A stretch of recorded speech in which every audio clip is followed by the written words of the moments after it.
YouTuber তৌহিদ আফ্রিদিকে 5 দিনের রিমান্ডে পেয়ে জিজ্ঞাসাবাদ শুরু করেছে পুলিশের অপরাধ তদন্ত বিভাগ সিআইডি।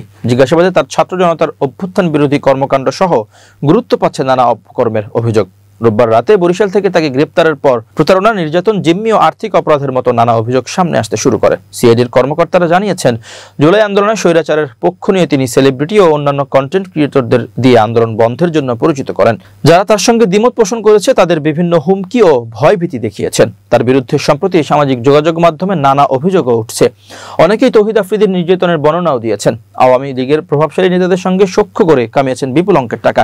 এর বেশিরভাগই বিদেশে পাচার করেছেন। 5 দিনের রিমান্ডে তার সব অপরাধের অভিযোগ সামনে রেখে ব্যাপক জিজ্ঞাসাবাদ করা হচ্ছে। সোমবার যাত্রাবাড়ী থানায় বৈষম্য বিরোধী আন্দোলনে আসাদুল হক বাবু হত্যা মামলায় গ্রেপ্তার তৌহিদ আফ্রিদিকে 5 দিনের রিমান্ডে নেওয়া হয়। এর আগে গত 17 আগস্ট একই মামলায় রাজধানীর গুলশান থেকে গ্রেপ্তার হন আফ্রিদির বাবা, বেসরকারি টিভি চ্যানেল মাই টিভির চেয়ারম্যান নাসিরউদ্দিন সাথী। জানা গেছে, শুধু জুলাই আন্দোলনই নয়, অতীতেও বিভিন্ন সময় ফ্যাসিস্ট হাসিনার বিতর্কিত কর্মকাণ্ডে সমর্থন জুগিয়ে কন্টেন্ট ক্রিয়েট করেছে তৌহিদ আফ্রিদি। অভিযোগ রয়েছে, সমালোচিত পুলিশ কর্মকর্তা ডিবির সাবেক প্রধান হারুনুর রশিদ ও আওয়ামী লীগের প্রভাবশালী নেতাদের সঙ্গে সখ্য করে কামিয়েছেন বিপুল অঙ্কের টাকা। সিআইডির মুখপাত্র জসিমউদ্দিন খান বলেন, তৌহিদ আফ্রিদিকে জিজ্ঞাসাবাদ করা হচ্ছে। ইতোমধ্যে বেশ কিছু গুরুত্বপূর্ণ তথ্য পাওয়া গেছে, তবে মামলার তদন্তের স্বার্থে তা এখনো বলা যাচ্ছে না।